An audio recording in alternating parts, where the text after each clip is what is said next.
welcome to the Week in Technology. I'm Aishah Mustapha from Netv.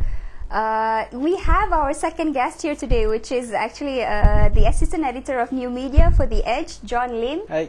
Thanks for being here. Oh, it's a pleasure. I'll run over the front cover for this week, which is the second part of the InnoBio story. Catch the story this week to find out about the Bio Innovation Center, which is supposed to be a biotechnology hub in Nilai that's under progress, and also find out about InnoBiologic's progress in science, in biotechnology, and with their number of scientists and patents that they have achieved. It's really truly impressive.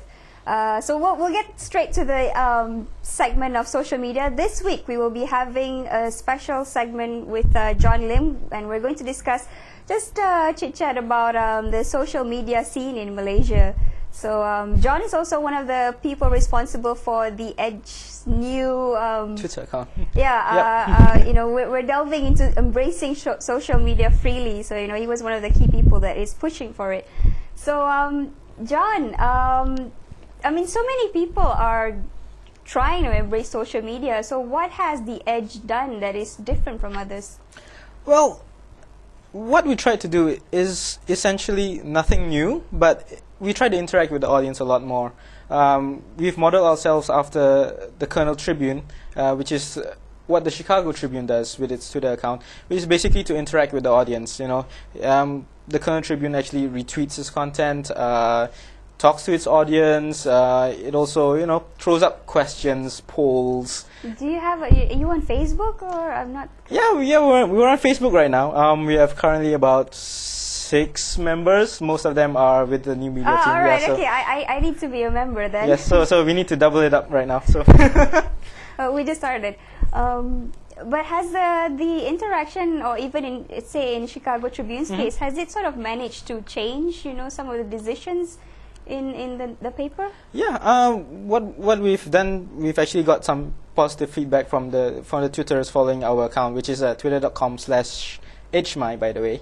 That's EDGEMY, and we've gotten some positive comments. We've gotten some negative comments as well, but it's all taken in good spirits. One thing that's good about the Twitter community, it's very helpful. It's not malicious, and what we've tried to do is get the ball rolling on certain discussions on big topics. I also know that you had like a recent sort of live commentary feature with the UMNO disciplinary board story. Oh yeah. We broke that story out on Twitter. Our website was loading a little bit slowly, so we actually broke it out to the Twitterers first. It was faster than the SMS. We were faster than the star. So we got a really, really good feedback on that. We broke it as it came along. Yeah. So if your website is down or doesn't load, Twitter is a way for you to engage your audience. Yep. It's also creeped into the corporate world. I see Tony Fernandez blogging. I see Maybank 2U has a blog, to get feedbacks on their new website. Is this a trend that's here to stay? Yeah, it's definitely a trend that's here to stay. I was just reading up on the Twitter statistics. The year-on-year growth has been phenomenal. Last year, February 2008, they had something about 475,000 unique visitors. And this year, in February 2009, it was about 7 million unique visitors. So that translates into something like a 1,300% growth. All right. And in Malaysia, for the past 3 weeks, for some reason or other, it could be tied to Facebook's new Twitter design. But the Malaysian community has shot up, definitely. It's becoming very loud in Malaysia. I expect it to come along very soon. And as for corporations, you were saying, I see what's happening to Twitter, what happened with Facebook a couple of years ago. Corporations are jumping on it, thinking it's the next big thing. Okay, we got to be cool. We got to hook on this social media platform, when it's actually... It's the sexy thing to do. Yeah, it's the sexy thing to do, definitely. And but the thing is, I don't expect corporations to fully understand how to use Twitter for the next 6 months or so. Until then, it's still going to be a very one-way directional. So you think they won't get it right the first time? No, they won't get it right the first time. Yeah. Right. Actually, I agree with that, because I think that social media is just a tool for you to engage with people, but how you use that tool is a totally different story. So you can have a blog, you can have a Facebook page, but it's it takes something else to engage with the audience and see results from it. Yeah. You know, yeah. I saw sorry, you say? No, I mean, in the case of certain news organizations, they use it as a RSS feed, which is not the right way to use it. You know, it's just throwing out links to their own pages. You know, but what we try to do is actually we can link out to other news sites. You know, we link out to the Guardian sometimes. You know, we link out to Market Watch sometimes. So as long as the news is relevant to your audience. I need to start following. Yeah. But yeah, so it's you know, yeah, I mean, information news, Yeah. you know, it's my spread.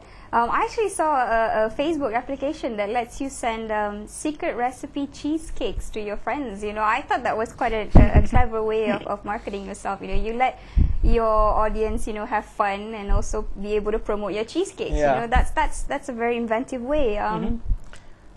Going ahead, I mean, I see that social media has also gone into politics. You know, we all know about the successful Obama campaign where he managed to get donations and even volunteers from online, from their website and from the rallies that they've had. You know, so what do you think? You know, would you like to see something like this in Malaysia, or how? Yeah, I mean, it's interesting that you brought it up. Malaysian politicians are actually on Twitter. I was looking it up just now. Well, Najib Razak is actually on Twitter. Yes, he's also on Flickr on YouTube. Yes, exactly. Yeah. He's very, very Web 2.0. Tony Pua is on Twitter, and Tengku Razali Hamzah is on Twitter as well. But the thing is, they're still not using it right. Tony Pua has gotten it there, but his last update was on March 8th or something like that, so it's a bit slow. Yep. Could it be also that it's not really the tool, it's actually the person, because I believe that the person needs to be right first before you use the tool. Yeah. Because that was one of the point that somebody raised with Obama. He was an exceptional person to begin with, and you know, with social media, he had that tool. So. Yeah. And it's the same case with corporations and politicians. You know, I think for Malaysian politicians, they're going to take about 6 months or so, hopefully shorter, to understand how to use Twitter to incorporate that into their campaign. You know, I think John McCain is actually twittering more actively than Obama now. From what I heard, he's actually doing a twinterview, which is like an interview on Twitter. So that was an interesting one. Yeah, no, that's all because he can afford to say things now without being blasted. Yeah. So that's all the time that we have for today. Remember, you know, social media, it's only a tool. You know, you have to know how to use it to use it smartly, how to use it creatively. Engage with your audience, engage with your customers. You know, it's not meant to be a one way, it's two ways. Please catch our UMNO AGM videos, which would be available I think around sometimes next week, or actually this week. By the time this comes out, it'll be this week. That's it. You know, thank you for staying tuned with us. You know, have a productive week in technology, and please send us your feedbacks and your comments. You know, however sharp and however offensive they may be, we will accept them. Thank you. Thank you.